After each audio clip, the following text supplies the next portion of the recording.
Laili SPD, Kepala SMA NU 03 Mualimin Waleri, Ibu. Ya, waalaikumsalam Pak. Ya. Bagaimana kabarnya Bu Nurul Laili? Baik Pak, alhamdulillah. Alhamdulillah. Pak, bagaimana Pak? Alhamdulillah. Luar biasa. Alhamdulillah. Di bulan puasa ini mungkin Bu tetap sehat, semangat ya. Alhamdulillah. Sehat. Lancar. Dan tetap semangat. Lancar ya, Pak. Lancar, alhamdulillah Pak. Ya, mohon izin Bu, selama beberapa menit ke depan saya izin untuk komunikasi ke Ibu ataupun wawancara ke Ibu mengenai mungkin kami tahu Ibu sudah menjabat kepala sekolah mungkin sudah 2 periode Ibu, sudah termasuk sudah lama ya Bu, hampir 6 tahun lebih ya Bu ya, 6 tahun. Itu kan pasti ada keputusan-keputusan yang mungkin menimbulkan dilema buat Ibu ataupun menimbulkan bujukan moral. Sebenarnya kita tahu dilema itu kan sebuah hal yang harus dipilih. Sementara itu keduanya mungkin benar dengan benar. Ibu pasti ada masalah di situ. Itu mohon nanti kami izin untuk mewawancari Ibu. Jadi ini tugas demonstrasi kontekstual modul 3.1 tentang pengambilan keputusan berbasis nilai kebajikan. Untuk pertanyaan pertama, selama ini bagaimana Ibu mengidentifikasi kasus-kasus yang merupakan dilema etika atau bujukan moral yang tadi yang saya sampaikan? Mungkin ada 2 benar dan benar dan 2 benar dan salah, itu mengidentifikasi itu bagaimana? Mohon silakan. Terima kasih Pak. Siapa Agus. tadi? Pak Agus ya Pak. Oke. Berdasarkan yang saya alami ya Pak, dari beberapa tahun ini menjabat sebagai pimpinan di SMA NU 03 Mualimin Waleri ini Pak, untuk identifikasi masalah terutama di dilema etika ini, saya biasanya membagi atau mengklasifikasikan dari itu kasus yang bersifat ringan, kemudian sedang dan berat Pak, seperti itu. Kemudian saya juga harus nanti memikirkan kira-kira ini waktu untuk menyelesaikannya kapan. Itu juga kalau itu pas ada hal kasus ini harus saya kategorikan seperti itu Pak. Kemudian pihak mana saja yang harus saya libatkan untuk bisa menyelesaikan kasus-kasus itu agar nanti keputusan ini tidak merugikan pihak-pihak lain. Seperti itu sih Pak yang biasa. Jadi secara ringkas saya tangkap itu ada 2 ya Bu. Tadi Ibu memulai dulu dari diklasifikasikan dari yang ringan, kemudian mungkin sedang sampai ke berat seperti itu ya.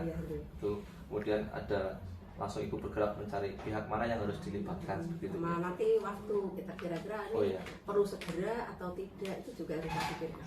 Waktunya itu. Iya, waktunya. Ibu, terima kasih. Untuk yang kedua Bu, selama ini bagaimana Ibu menjalankan pengambilan keputusan di sekolah, terutama untuk kasus-kasus di mana ada 2 kepentingan yang sama-sama benar atau sama-sama mengandung nilai kebajikan. Iya, baik.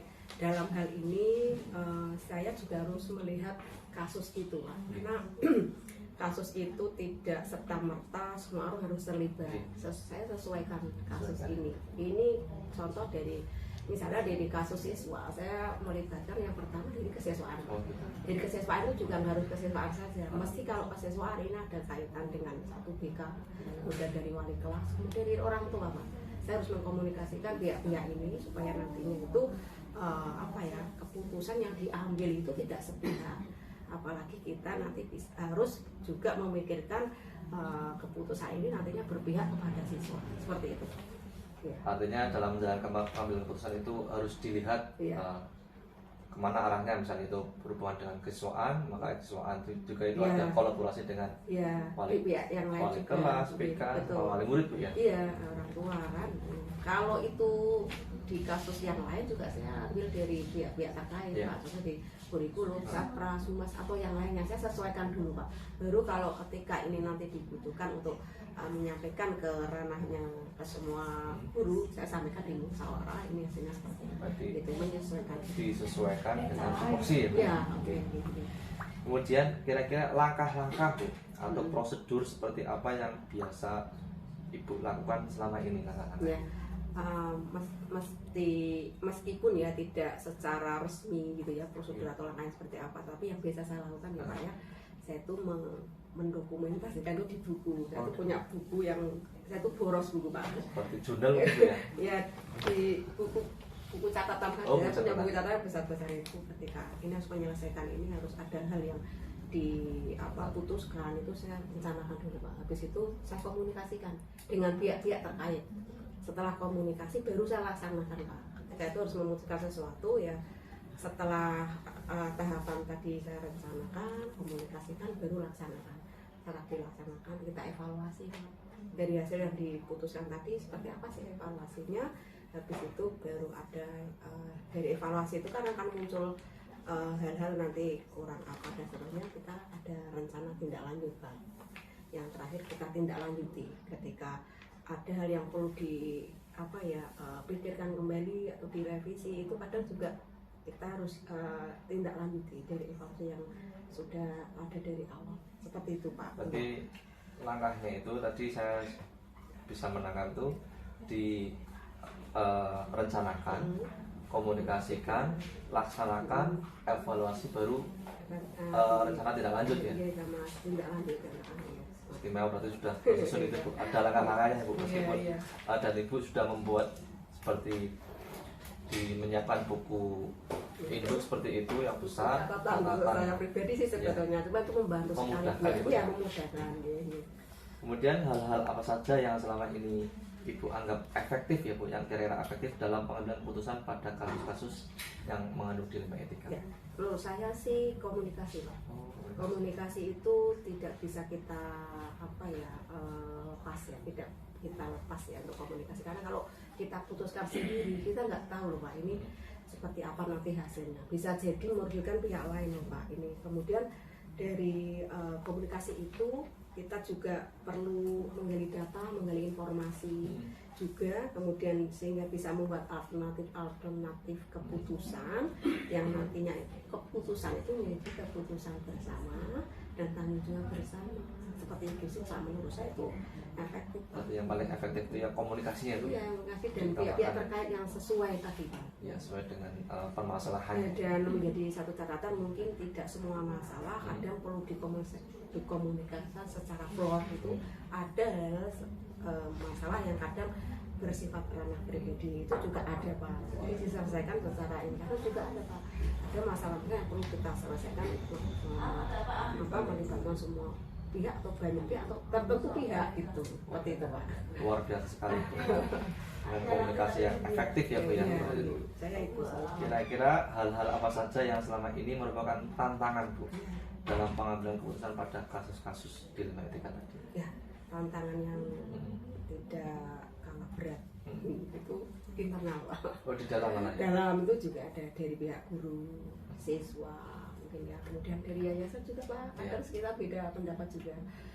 Dari pihak guru itu juga saya bukan yang tertua, banyak yang lebih tua dari saya. Gitu ya. Karena buat saya loh Pak. Iya, cuma secara jabatan mungkin. Iya, bagaimana saya harus mengkomunikasikan ini, memanusiakan guru-guru yang tua, menghargai mereka, mengajak yang guru-guru yang muda ataupun sharing dengan guru yang sepantaran dengan saya. Ini tantangan loh buat saya. Butuh sepertinya tuh butuh pemikiran tersendiri Pak. Dan di awal-awal itu ini tantangan terberat saya loh, guru. Itu membuat dilema Bu ya. Iya, dari keputusan-keputusan. Tapi berjalannya waktu, tantangan itu berangsur bisa kita minimalisir kan dengan komunikasi tadi. Yang kedua tantangan dari eksternal Pak.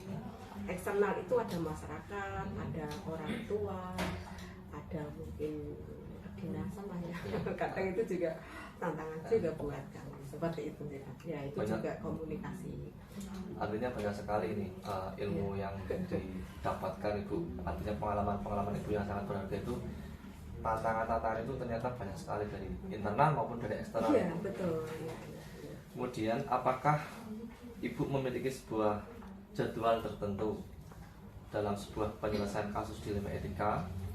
Apakah Ibu langsung menyelesaikan di tempat atau memiliki sebuah jadwal untuk menyelesaikannya?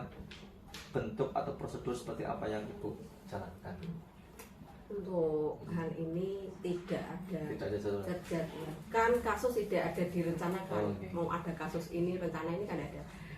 Rencanakan itu kalau ada sudah muncul kasusnya, itu baru penyelesaian dari keputusannya baru direncanakan. Tapi kalau untuk penjadwalan itu tidak ada, hanya saja nanti ada masalah yang harus diselesaikan secara cepat, respon harus direspon secara cepat.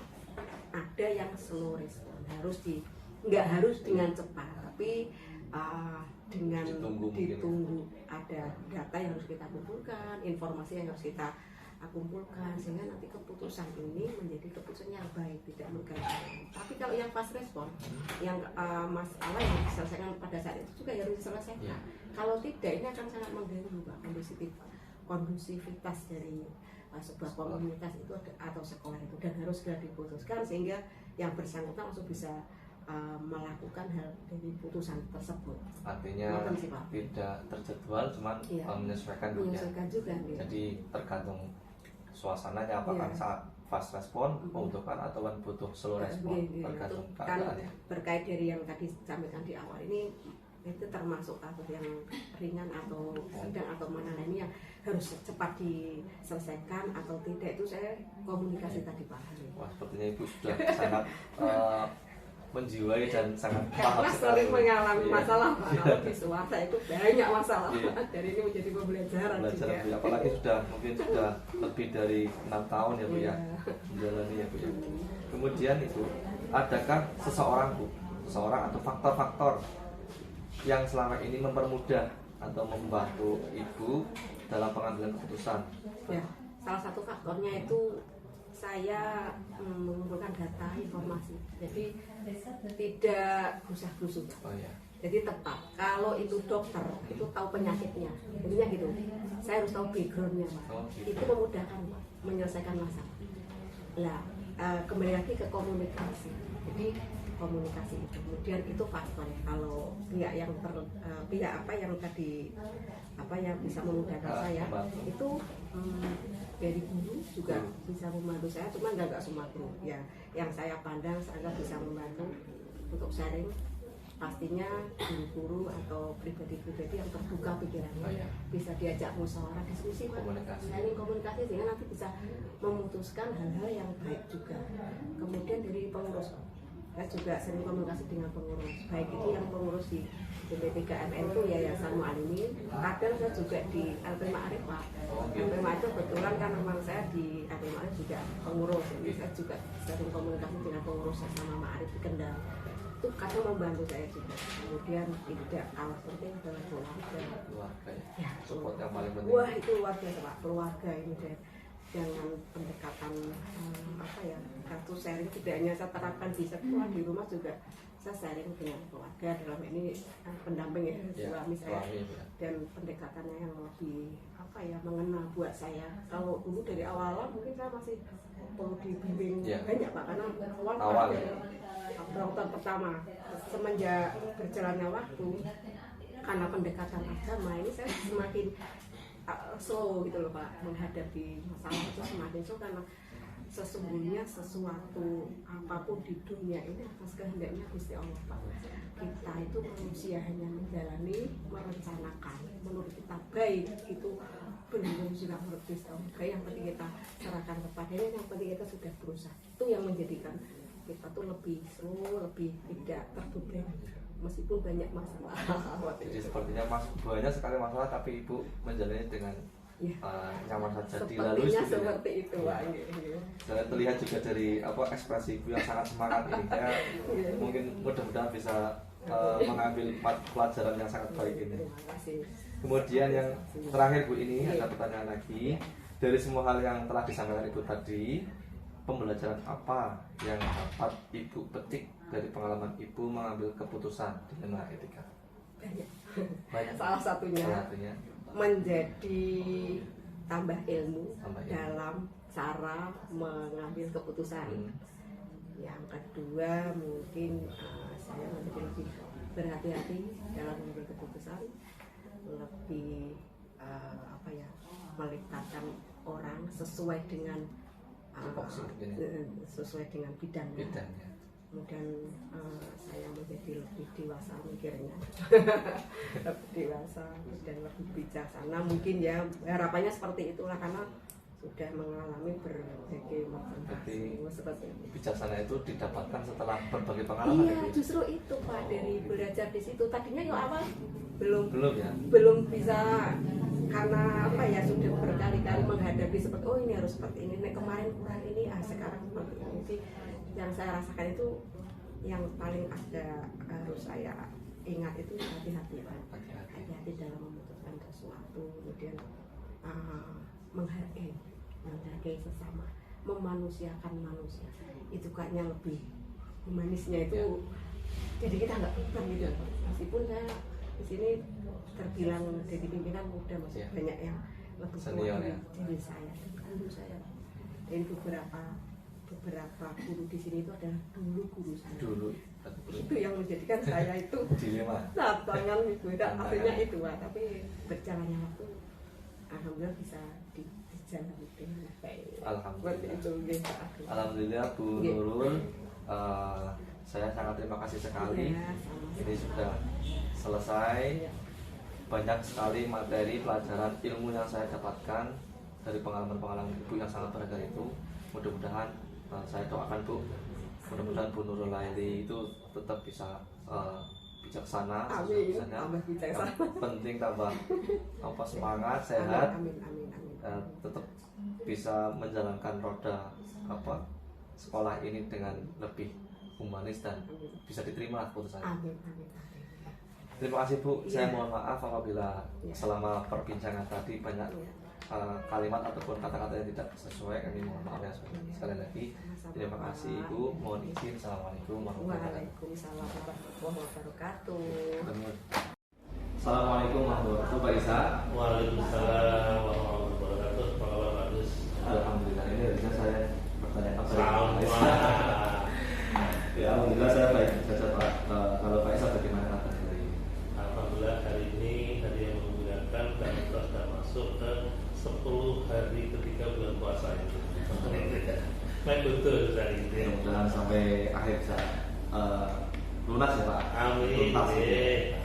Izin Bapak, hari ini saya untuk mewawancarai Bapak tentang tugas salah satu tugas CGP atau calon guru penggerak itu modul 3.1 tentang demonstrasi kontekstual pengambilan keputusan berbasis nilai-nilai dibacakan sebagai pemimpin. Ada beberapa pertanyaan yang ingin saya tanyakan ke Bapak tentang berbagai hal, terutama di pengambilan keputusan Bapak di sekolah ini sebagai kepala sekolah. Pertanyaan pertama Pak, ini selama ini bagaimana Bapak dapat mengidentifikasi kasus-kasus yang merupakan dilema etika atau kerusakan moral? Sebelum sampai sana, mungkin kita tahu dilema etika itu mungkin ada sebuah situasi di mana ada benar dan benar. Jadi mungkin Pak Isat saat itu juga mempunyai hal yang harus diputuskan, sementara keduanya benar. Sementara kita juga tahu kerusakan moral itu antara situasi benar dan salah. Dari itu kira-kira Pak Isa dapat mengidentifikasi kasus-kasus yang merupakan dilema etika atau kerusakan moral. Ya. Contoh kasus yang saya ambil di sini adalah ketika di satu sisi guru itu bertanggung jawab pada kegiatan pembelajaran di kelas, tapi di sisi lain guru juga punya tugas untuk pembentukan karakter siswa di sekolah. Nah, maka dengan kegiatan tim STP 2K, kemudian kalau STP 2K itu pagi harus mengajar semua, maka otomatis kegiatan pembentukan karakter bagi anak-anak yang terlambat akan mengalami kendala. Nah, bagaimana supaya itu bisa sama-sama jalan? Maka dibentuklah jadwal penanganan penguatan karakter siswa yang terlambat. Dengan demikian maka tim STP 2K yang kebetulan di jam pertama kedua tidak mengajar dijadwalkan untuk membimbing anak-anak dalam penguatan karakter agar dia tidak terlambat lagi. Ya, sehingga S2K yang sedang mengajar biarlah mereka mantap untuk gitu. Terima kasih. Berarti ada Pak Esa mengambil sesuatu tentang mungkin keterlambatan siswa, bagaimana cara pembinaannya seperti itu Pak ya, agar tetap Bapak Ibu guru yang mungkin ada tugas tetap bisa mengajar dengan cara diberikan jadwal seperti itu Pak. Iya. Kemudian yang kedua Pak, selama ini bagaimana Bapak menjalankan pengambilan keputusan di sekolah, terutama untuk kasus-kasus di mana ada dua kepentingan yang sama-sama benar atau sama-sama mengandung nilai kebajikan. Ya. Jadi dari sisi landasan berpikirnya adalah bahwa ketika dua masalah itu sama-sama sesuai dengan pencapaian visi dan misi sekolah atau tujuan sekolah, maka itu menjadi hal yang sudah selesaikan secara bersama-sama tanpa merugikan satu dengan yang lain. Itu yang pertama. Kemudian yang kedua adalah bahwa penanganan itu dilakukan secara bersama-sama dalam sesuai dengan bidang tim masing-masing. Dengan demikian maka partisipasi dari tim yang terkait akan membantu pelaksanaan, akan membantu proses pelaksanaan penyelesaian dua masalah tersebut. Dengan demikian maka data yang didapat oleh tim akan akurat, kemudian solusi yang ditemukan pun juga akan tepat tanpa melanggar visi, misi dan tujuan sekolah.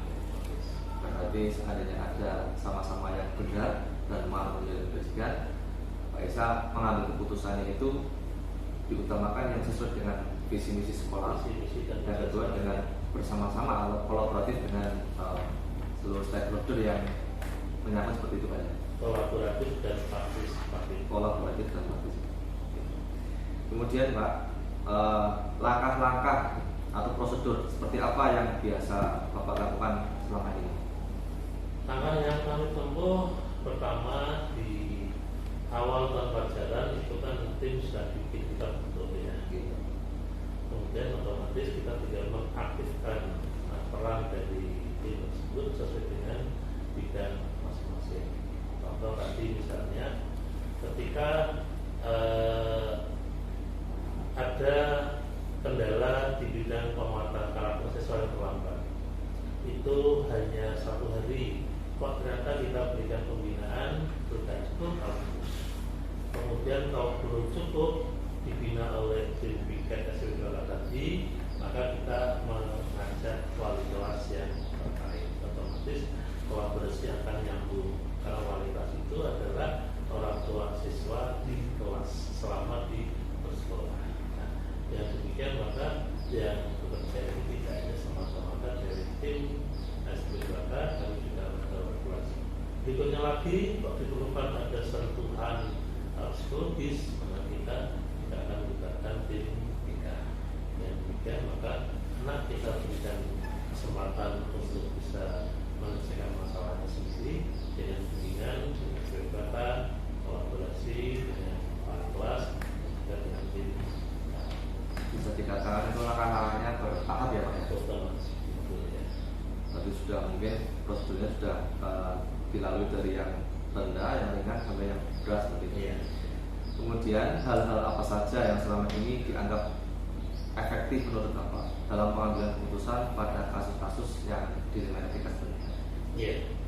Hal-hal yang kami anggap efektif adalah pertama ketika masalah itu bisa diselesaikan tanpa menimbulkan masalah baru. Itu sangat efektif ya. Nah, wujudnya bagaimana? Wujudnya adalah mengupayakan agar masalah itu terselesaikan secara tepat. Bagaimana mendapatkan kesepakatan solusi tadi yang melibatkan tim yang terkait. Baik Pak, jadi diselesaikan tanpa menimbulkan masalah baru. Tanpa menimbulkan masalah baru. Menyelesaikan masalah tanpa masalah. Iya. Kita tetangga kita itu kan kalau slogannya kan menyelesaikan masalah tanpa masalah.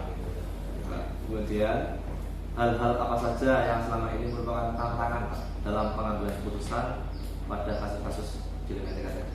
Iya, dalam contoh yang tadi tantangannya adalah satu memang kesabaran dan ketabahan teman-teman dalam membimbing anak-anak. Itu tantangan. Mengapa saya katakan sebuah tantangan? Karena ya proses perubahan perilaku anak itu kan bertahap. Ada yang cepat, ada yang agak lambat. Itu jadi tantangan. Tapi ketika itu kita sudah memahami tentang proses yang perkembangan yang dialami oleh anak, maka kita tinggal mengikuti. Dengan demikian maka akan sampai pada waktunya anak itu akan mengalami perubahan perilaku yang positif sehingga karakter menjadi baik tanpa kita merasa terbebani harus selesai dalam waktu 6 jam atau 1 hari enggak, tapi dengan sesuatu yang kita selesaikan secara berkelanjutan. Ya, artinya perlu kesabaran. Itu sebuah tantangan dalam pengambilan keputusan. Ya. Kemudian apakah Bapak memiliki sebuah jadwal tertentu dalam sebuah penyelesaian kasus di etika? Di jadwal atau betul? Jadwal saya paling gampang ya jam kerja itu paling gampang ya. Artinya secara prinsip bahwa masalah itu ketika diselesaikan dalam waktu lebih cepat akan lebih baik prinsipnya, sehingga diusahakan tidak sampai masalah itu ditunda sampai keesokan harinya atau tidak sampai diselesaikan nanti.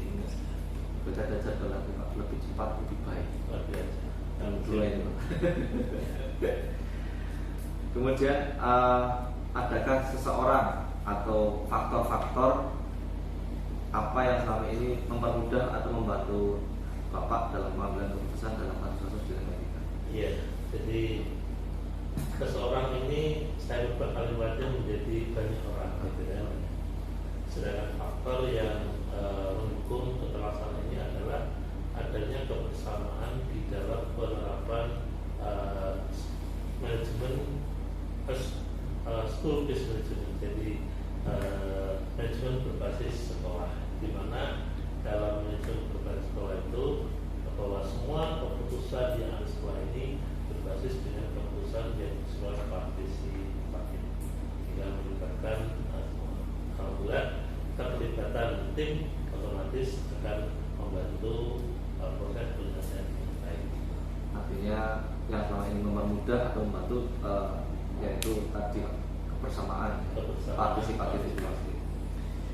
Dan terakhir Pak, ini dari semua hal yang telah Bapak sampaikan tadi, kira-kira pembelajaran apa yang dapat Bapak petik dari pengalaman Bapak mengambil keputusan di dilema etika seperti ini? Ya, yang pertama saya juga untuk diri saya sendiri, saya juga belajar sambil melaksanakan. Dalam artian saya selalu mengevaluasi keterlaksanaan penyelesaian masalah ini secara berkesinambungan. Nah, sehingga akan bagi saya akan selalu mendapatkan perbaikan. Kemudian bagi teman-teman, guru maupun karyawan juga akan mendapatkan kesempatan untuk pembelajaran. Maka ketika teman-teman itu dilibatkan di dalam pengambilan keputusan, maka saat itu pula teman-teman akan belajar bagaimana mengatasi sebuah masalah. Dengan demikian, maka ketika teman-teman itu mengalami perubahan pola pikir dari bekerja menjadi belajar, maka otomatis akan timbul motivasi untuk selalu meningkatkan kemampuan pendidikan.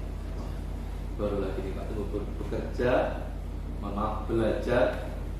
Jadi learning by doing. Learning by doing. Jadi belajar sambil bekerja. Ya, yang penting adalah belajarnya dulu Pak. Ya, Jadi kalau belajar mungkin motivasinya dari kita sendiri seperti Pak ya. Iya.